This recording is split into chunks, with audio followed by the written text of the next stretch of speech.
It started on a Thursday afternoon, one of those long summer days when the air hangs heavy and the house feels too quiet.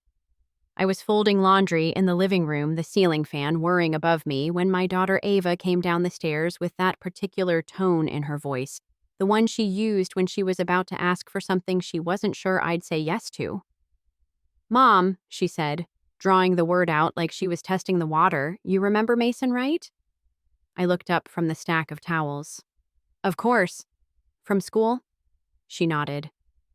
He's he's having a bit of a situation at home. His apartment lease fell through, and he doesn't want to go back to his dad's place. I told him he could crash here for a few days just until he figures it out. Is that okay?" She looked hopeful and tired. Ava had just finished her first year of college, and I knew she'd been dealing with the growing pains of adulthood independence, disappointment, the realization that being 19 doesn't make the world any easier to navigate. I hesitated, but only for a second. "Sure," I said. "He can use the guest room." Ava lit up. "Thank you. He's really nice. You'll like him." That night, Mason arrived with a backpack and a smile that struck me as both familiar and different. I remembered him from the occasional school event, polite, quiet the boy who always offered to help carry the folding chairs back to the van. But now he was taller, leaner, with a face that had shed its boyish roundness and replaced it with something more angular, more thoughtful. "Thank you for letting me stay here, Mrs. Thompson," he said, shifting awkwardly in the doorway. I smiled. "It's just Angela, please." "And you're welcome. Ava told me it was temporary, so make yourself at home while you figure things out." He nodded, grateful. There was something gentle about him, somewhere between nervous and grateful, that reminded me of how boys used to behave before the world taught them to hide it. The next morning, I found him in the kitchen making coffee. He was barefoot, hair still damp from a shower, humming quietly to himself. "You're up early," I said, surprised. He turned, looking caught. "Oh, yeah, sorry. I'm just used to mornings." I waved it off. "No need to apologize. You can use whatever you need." "Thanks," he said, smiling a little. "This place already feels more peaceful than anywhere I've stayed in a while." I didn't say anything to that. I wasn't sure what kind of chaos he'd left behind, but there was a weight in his voice I didn't want to press on. As the days passed, he fell into the rhythm of the house without disrupting it. He cleaned up after himself, helped Ava with small errands, even offered to fix a squeaky cabinet door in the pantry that I'd ignored for months. He didn't linger in shared spaces too long, but when we did end up in the same room, like over dinner or passing in the hall, he always had something kind to say or a question that showed he was genuinely listening. It wasn't romantic, not yet. It was just curious. There was a stillness to him that settled into the quiet corners of my house and of me. And though I didn't understand it, I didn't resist it either. I told myself it was nothing, but I was beginning to wonder. It was Sunday afternoon when I first noticed the shift, not a dramatic moment, just a flicker of something different. Ava had gone out to meet friends, leaving Mason and me alone in the house. I was sitting on the back deck, sorting through old magazines I meant to recycle, when he came outside with a glass of water and a quiet look.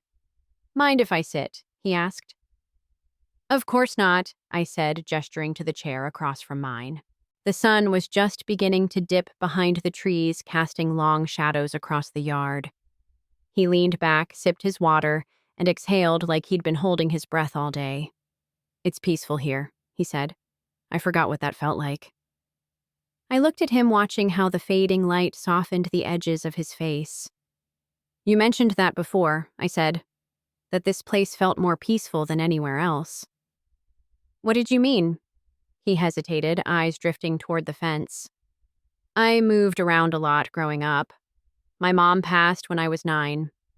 After that, it was mostly just me and my dad, and he's not the easiest person to live with." I didn't press, just listened. "This house," he continued, "it's warm. Not just the walls, but the way it feels. Like everything's allowed to slow down here. I smiled softly. I guess I never really thought of it that way. He looked at me, then really looked, and there was something in his gaze that made me catch my breath. Not forward, not inappropriate, just open. You make it that way, he said. The peace. It's you. I glanced down, not sure how to respond to something so unexpected. We sat in silence after that, listening to the breeze move through the trees. It wasn't uncomfortable. In fact, it was the kind of quiet I hadn't shared with anyone in a long time, the kind that didn't need to be filled with words. Eventually, I stood. I should get dinner started. He followed me inside and asked if I needed help. I almost said no, but then I handed him a cutting board and a knife, and we moved around the kitchen together in an easy rhythm. He wasn't particularly fast at chopping vegetables, but he was careful focused, like everything he did mattered. And maybe that was what struck me most, that sense of presence, of being completely here. Later after dinner, he helped with the dishes. Ava still hadn't come home. When I thanked him, he just shrugged and smiled. It's the least I can do. You've been kind to me. I watched him walk back to the guest room, and something in me felt strange, restless, but not in a bad way. It was like a window had opened in a room I'd forgotten was closed. I told myself again that it was nothing, but something was beginning to stir. Tuesday morning came with the smell of rain in the air and a stillness that only happens after a storm passes in the night. The sky was overcast, soft, and low, and the house was quiet. Ava had left early for a group study session at the library. I was in the kitchen making toast when Mason walked in barefoot again, hair messy and eyes still adjusting to the light. There was something charming about how unguarded he looked in the mornings. Didn't mean to sleep in, he said, rubbing the back of his neck. You're fine, I replied. Coffee's fresh. He poured himself a cup and sat at the kitchen table without asking. It had only been a week, but there was already an ease to the way he moved through the house, like the edges of our shared space had softened just enough for him to fit. I joined him with my plate, and for a while we ate in silence. The kind of silence that didn't feel awkward or heavy, just quiet and shared. I forgot how nice this can be, he said finally, glancing out the window. What's that breakfast? Quiet. Someone to sit across from. His words weren't dramatic, but they made something inside me ache in that quiet, familiar way I hadn't let myself feel in years. My dad used to turn the TV on first thing in the morning, he added, as if silence made him uncomfortable. And you, I asked? He smiled. I like the quiet, especially when it feels safe. There it was again, that word. Safe. He didn't say it like he needed rescuing. He said it like he'd found something he hadn't realized he'd been missing. We moved to the living room after breakfast, both of us with coffee cups in hand. I sat in my usual chair by the window, and he stretched out on the couch, one foot tucked beneath him. We talked about books we liked, movies we hated, little things. And then, in a pause between topics, he said, "You're different than I expected." I looked over. How so? I don't know. Ava talks about you like you're a little strict, a little distant. But that's not what I see. I raised an eyebrow. And what do you see? He took a breath. Someone who's thoughtful, strong, quiet in a way that makes people want to listen. I didn't know how to respond to that. Compliments usually slide off me easily, but this one lingered. Maybe because it didn't feel rehearsed. Maybe because it came from someone who'd been watching, not just looking. Careful, I said lightly. You're going to make me forget how old I am. He smiled, not taking the bait. Age doesn't make a person. Presence does. I looked at him then, and he held my gaze calm and steady. There was no flirtation in his expression, no implication. Just something sincere.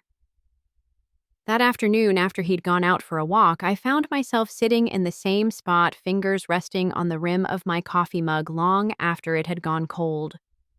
I wasn't imagining it. Something was there.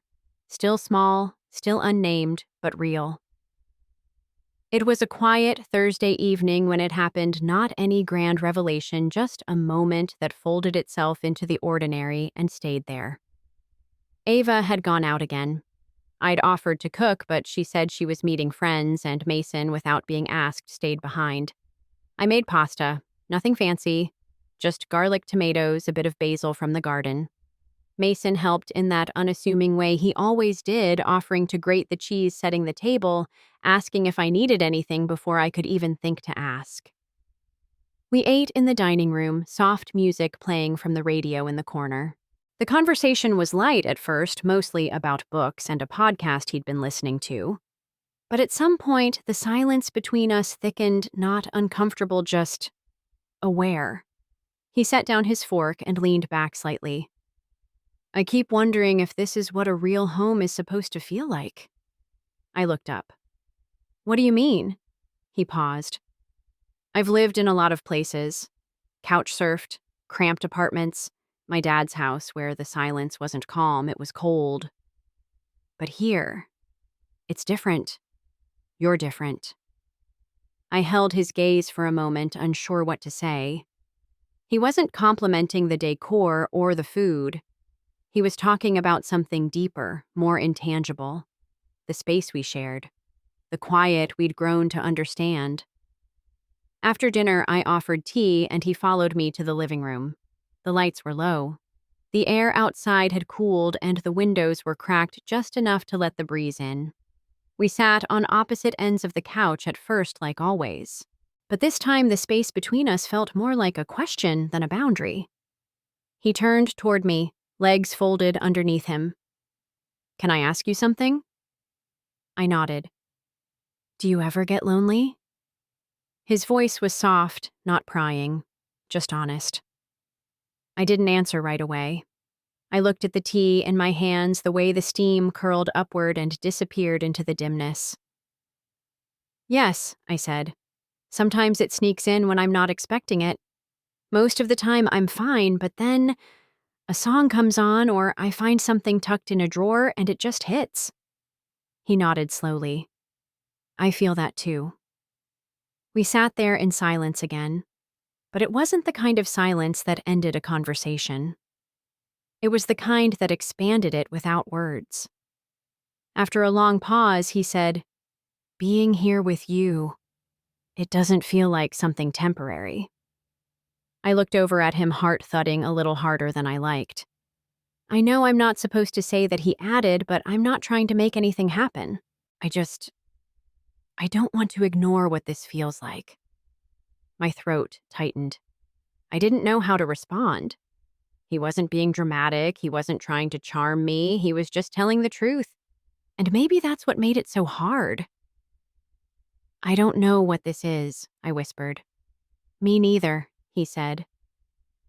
But I don't think it's nothing. We didn't touch. We didn't move closer.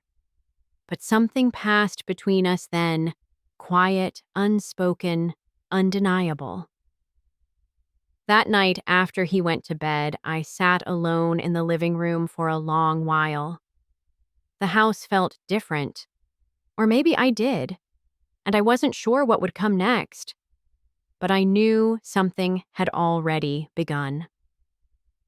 The next morning, I told myself I needed to set boundaries. That whatever had been floating between us the night before needed to be folded away neatly and firmly before it became something harder to contain. I woke early, made breakfast like usual, and rehearsed in my head the things I might say. Something about timing, about propriety, about the fact that he was my daughter's friend, even if Ava seemed blissfully unaware of any change in the air. But when Mason walked into the kitchen barefoot, as always wearing a faded t-shirt and that quiet, thoughtful expression, my words dissolved before they ever made it to my mouth. "Morning," he said. "Morning," I replied, sliding a plate of toast toward him.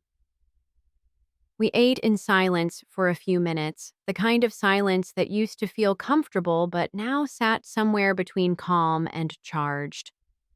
I told myself this was the moment. Just say it. Just create space.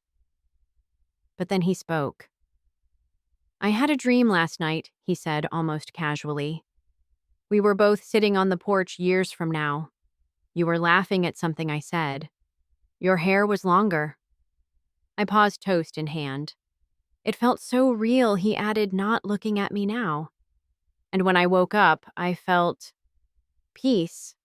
Not excitement, not nerves. Just peace. I set the toast down, my appetite gone. Mason. He looked up and I saw something in his face I hadn't been ready for restraint. Not desperation, not pleading, just a kind of steady knowing. I know this isn't simple, he said, and I know what people might think, but I also know when something is honest. And I think this, whatever it is, it's real, even if we don't call it anything. I exhaled slowly. You're young. I'm not a kid, he said gently. And you're not fragile. You're thoughtful. You feel things deeply. So do I. I felt the heat rising in my chest, not from embarrassment, but from the quiet panic of recognition. Because I knew he was right. About me, about this. I've spent a lot of time convincing myself I didn't need anyone, I said. That I was fine on my own. And mostly I have been. But then you walked into this house and just saw me. He didn't speak. He didn't need to. I took a breath. I'm afraid of what this means, of what Ava might think, of what I might start hoping for if I let this continue. I'm not asking you to hope, he said. I'm just asking you to not pretend. There it was, the gentleness in his voice, the absence of expectation. He wasn't pushing. He was offering. And it undid me. I reached across the table and laid my hand over his. He didn't move, didn't flinch. He just looked at me like I was something valuable, not complicated, not confusing, just seen. We stayed that way for a while in the soft glow of the kitchen light, our breakfast forgotten, our silence full of more than words. Something had shifted, and this time I wasn't going to pretend it hadn't. Saturday morning came with a gentle breeze and the kind of golden light that made everything feel a little softer around the edges. Ava had gone out early again, another study meetup or coffee run I didn't ask. I'd started to feel oddly grateful for her frequent absences, though I hadn't yet let myself examine why. Mason appeared in the doorway of the kitchen, keys in hand, and that same calm energy I had come to associate with his presence. I was thinking of running to the market, he said. Want to come with me? I almost said no. Almost gave in to the comfort of staying behind and keeping things simple. But then I saw the way he asked, not eager, not casual, just open, and I nodded. Sure, I said, drying my hands. Let me grab my bag. We drove with the windows half down, music low, not talking much. But the silence didn't feel empty. It felt shared, familiar. At the market, we wandered the produce section together like an old routine. He picked up tomatoes, handed me lemons without asking. I grabbed fresh basil and a loaf of sourdough, and when our fingers brushed over the handles of the same basket, I didn't pull away. There were moments when I caught him watching me, not in a way that asked for anything, but in a way that noticed everything. And somehow it didn't make me self-conscious. It made me feel seen in a way I'd forgotten I missed. Back home, we cooked together. We moved through the kitchen like we'd done it a dozen times, and maybe by then we had. It was nothing extraordinary: grilled vegetables, bread toasted with olive oil, a bowl of fruit for later. But there was a rhythm to it, a quiet dance I didn't realize we'd created. While the food finished in the oven, we sat on the floor of the living room sorting through a stack of old records I'd kept tucked away in a cabinet. You like jazz? He asked, holding up a vinyl sleeve. I used to, I said, when the house was louder and the nights were longer. He set the record aside. Let's make it louder again. We played a Miles Davis album and let the notes fill the house. He didn't ask me to dance, and I didn't offer, but our shoulders bumped once as we stood in the kitchen swaying just enough to the music without meaning to. When dinner was ready, we ate at the counterplates in hand legs brushing beneath the bar stools. We laughed more than we spoke, and at one point I caught myself staring at him while he talked about his favorite childhood meals, thinking, what if this wasn't temporary? What if this could be real? The thought scared me. Not because it was outrageous, but because it suddenly didn't feel that far-fetched. Later, after the dishes were done and the record had stopped spinning, he turned to me as he wiped his hands on a towel. "I've never felt like I belonged anywhere," he said, almost to himself. "But here with you, it feels like a place I don't want to leave." I didn't respond right away. I just looked at him, my heart full of questions, none of which I was ready to ask, because I already knew the answer. That night, after everything had quieted, the dishes done, the lights dimmed, the house, still, I sat by the window with a cup of tea and let myself feel everything I'd been trying not to. I thought about the first time Mason had walked through the door, awkward and polite, just Ava's friend looking for a place to land. I thought about all the little moments that followed, the shared breakfasts, the quiet glances, the way his presence had slowly filled the empty spaces in my home and somehow in me. It hadn't been love at first sight. It wasn't sudden or dramatic. It was gentler than that. Quieter. Like something that had always been there, waiting patiently to be noticed. He didn't come into my life like a storm. He came like rain after a long drought, soft, steady, necessary. I heard the creak of the floorboards behind me and turned. Mason stood there barefoot, as always, holding 2 mugs. "I made tea," he said, holding one out to me. I took it with a quiet smile. "You always know what I need before I do." He sat beside me on the small love seat, close, but not too close. We looked out at the darkened yard, the silhouettes of trees swaying gently in the summer breeze. "Do you ever wonder what people would say?" I asked softly. "About us?" I nodded. He thought for a moment. "Maybe. But then I remind myself that they don't live our lives. They don't wake up in this house. They don't know what this feels like."